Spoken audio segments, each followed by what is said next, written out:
혹시 최근에 본인 방귀 냄새에 스스로 좀 놀란 적 없으신가요? 이게 단순히 어제 먹은 삼겹살 탓이 아니라 우리 몸, 특히 그 제2의 뇌라고 불리는 장이 있잖아요. 거기서 보내는 아주 심각한 구조 신호일 수 있다면 어떨까요?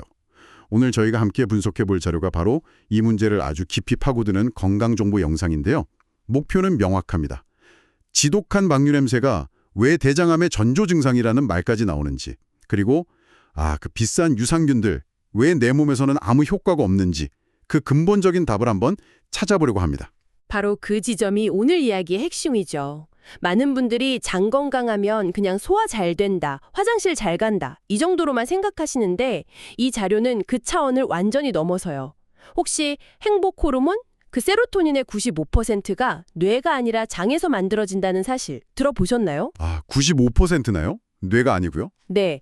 물론 장에 있는 세로토닌이 직접 뇌로 올라가는 건 아니지만 장하고 뇌는 미주신경이라는 초고속 인터넷망으로 바로 연결이 돼 있어요.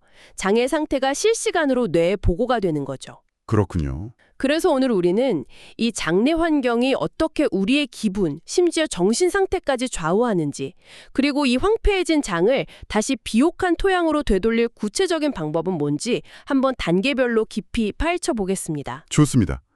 사실 제 주변에도 비싼 유산균 진짜 몇 달째 챙겨 먹는데 별 효과를 못 봤다는 친구가 있거든요. 자료에 나온 그 68세 여성분 이야기도 딱 그렇고요.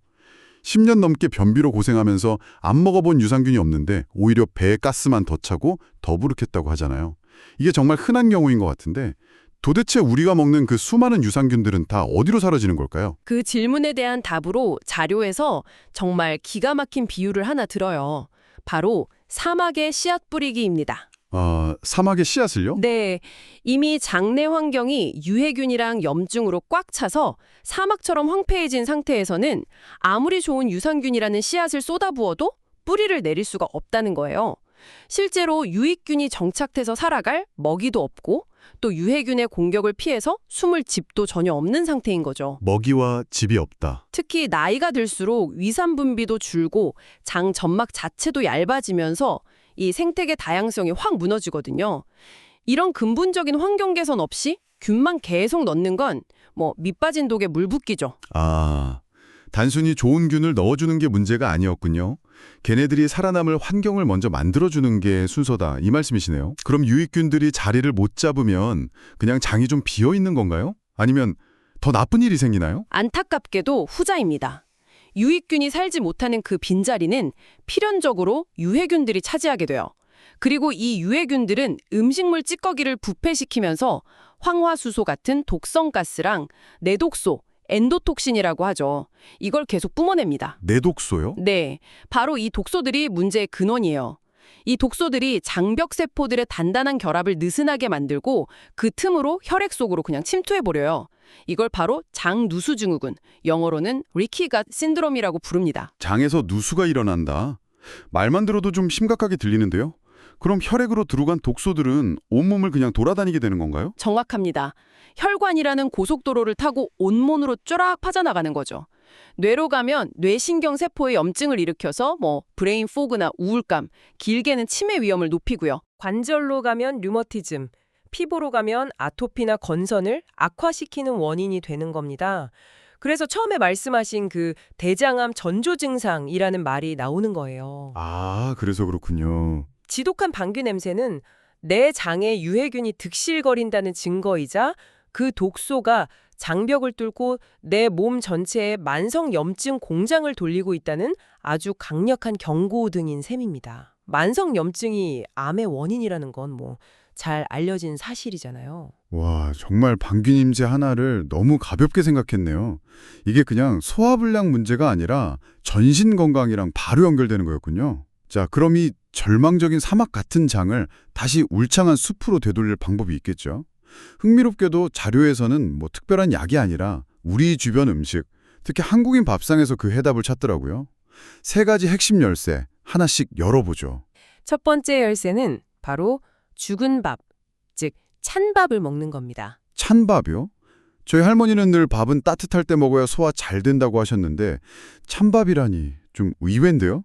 오히려 소화에도 안 좋은 거 아닌가요? 아주 좋은 질문입니다. 대부분 그렇게 생각하시죠. 여기서 핵심은 소화가 안 된다는 점을 역이용하는 거예요. 밥이나 감자, 고구마 같은 전분식품을 익힌 다음에 냉장고 약 1도에서 4도 정도 되는 곳에서 6시간 이상 보관하면 전분 구조가 바뀌거든요. 이걸 저항성 전분이라고 부릅니다. 말 그대로 우리 몸의 소화 효소에 저항해서 소장에서 흡수가 안 돼요. 아, 그러니까 위나 소장에서는 소화가 안 되지만 대장까지 무사히 도착해서 거기 사는 유익균들의 먹이가 되어주는 거군요. 바로 그겁니다. 저항성 전분은 유익균들한테는 최고의 만찬이죠. 그리고 유익균들이 이걸 먹고 나서 만들어내는 부산물이 있는데 이게 오늘 이야기에서 정말 중요한 물질 중 하나예요. 네네. 점막세포에 직접 영양분이 돼서 장벽을 튼튼하게 보수하고요. 염증을 억제하는 정말 기적 같은 역할을 합니다. 와. 따뜻한 밥은 바로 포도당으로 흡수돼서 혈당을 높이지만 이 찬밥은 혈당도 천천히 올리고 장 건강까지 챙기는 뭐랄까 일석이조의 효과가 있는 거죠. 그럼 먹기 직전에 살짝 데워도 괜찮나요? 네. 살짝 데워도 저항성 전분은 쉽게 파괴되지 않으니까요. 밥을 미리 해서 냉장고에 넣어두는 습관 아주 훌륭한 방법입니다. 이제야 이해가 되네요. 소화가 안 되는 게 나쁜 게 아니라 누구에게 소화되느냐가 중요한 거였군요. 자, 먹이를 줬으니 이제 유익균들이 살 곳을 마련해줘야겠네요. 자료에서 말하는 세균의 아파트는 뭔가요?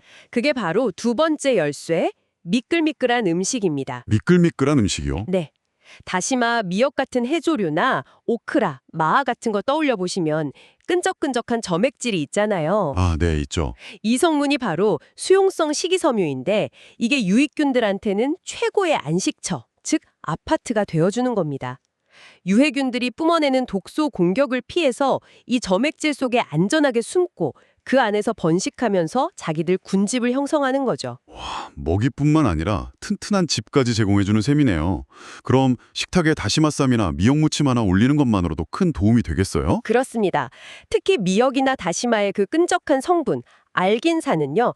장 속에 쌓인 노폐물이나 중금속 같은 유해물질을 스펀지처럼 싹 흡착해서 대변으로 같이 끌고 나가요. 강력한 청소부 역할까지 하는 거죠. 아, 청소부 역할까지? 네, 그러니까 미역국 드실 때 국물만 드시지 마시고 반드시 건더기를 꼭꼭 씹어서 충분히 드셔주는 게 핵심입니다. 알겠습니다. 첫 번째가 먹이, 두 번째가 집, 그럼 마지막 세 번째 열쇠는 뭔가요? 보통 발효식품이라고 하면 김치를 떠올리게 되는데요. 맞습니다. 세 번째 열쇠는 발효의 힘인데 여기서 자료는 조금 더 선별적인 접근을 제안해요.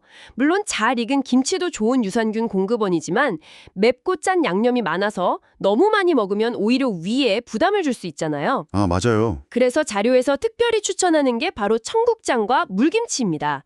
특히 잘 띄운 청국장 1g에는 수억 마리 이상의 유익균, 그중에서도 고초균이라는 아주 강력한 균이 들어있어요. 고초균이요? 그게 다른 유산균이랑 특별히 다른 점이 있나요? 고초균은 스스로 포자라는 단단한 보호막을 만들 수가 있어서 위산이나 담즙산 같은 아주 혹독한 환경에서도 살아남아서 장까지 도달하는 생존력이 엄청나게 뛰어납니다. 아, 생존력이요? 네, 시중 유산균 제품들이 장까지 살아가라고 특수 코팅하는 거랑 같은 원리죠. 자연 상태에 강력한 생존력을 가진 균이라고 보시면 돼요. 생청국장은 사실 냄새 때문에 먹기가 좀 쉽지 않은데 효과적으로 먹는 방법이 있을까요? 찌개로 끓이면 좋은 균들이 다 죽는다는 얘기도 있던데요. 가장 좋은 건 나토처럼 생으로 김이랑 같이 드시는 거지만 힘드시다면 찌개로 드실 때 팁이 하나 있습니다. 모든 재료를 다 넣고 끓인 다음에 불을 끄기 직전 마지막에 청국장을 풀어서 섞어주는 거예요. 아, 마지막에 넣는 거군요? 네, 그러면 열에 의한 균 파괴를 최소화할 수 있죠. 물김치도 국물에 유익한 유산균이랑 식이섬유가 풍부하니까 건더기랑 같이 드시는 걸 추천하고요. 자, 여기까지 정리해보면 찬밥 먹고 미역 먹고 청국장도 챙겨 먹고 정말 열심히 챙겼다고 생각했는데 그런데도 왜 아직 배에 가스가 차고 더부룩한 걸까요? 저도 그렇고 많은 분들이 이 지점에서 좌절할 것 같거든요. 자료를 보니까 여기에 정말 중요한 반전이 숨어 있더라고요.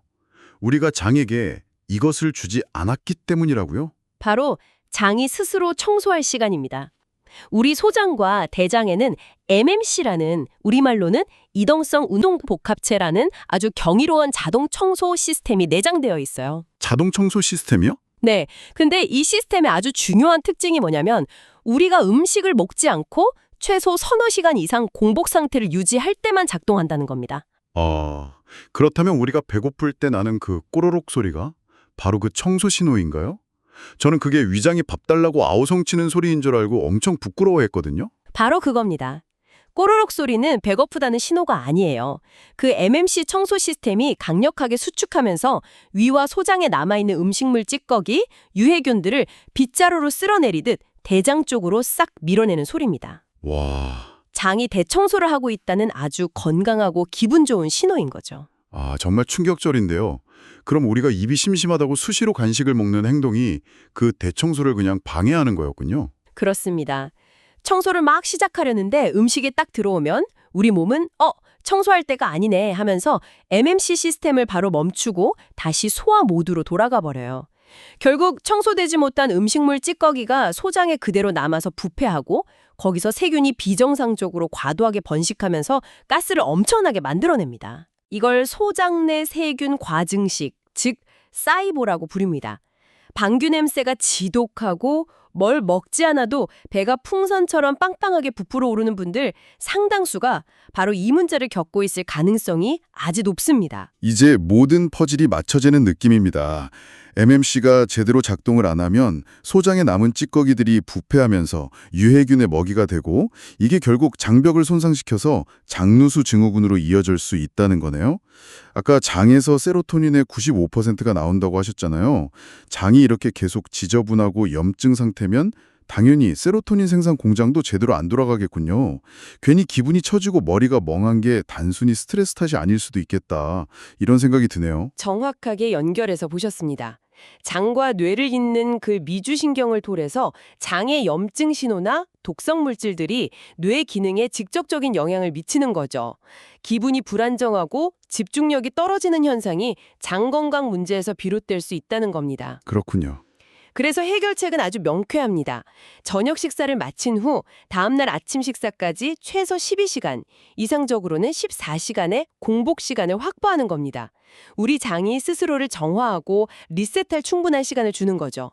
이제부터 꼬르륵 소리를 부끄러워하지 마시고 오히려 즐기셔야 합니다.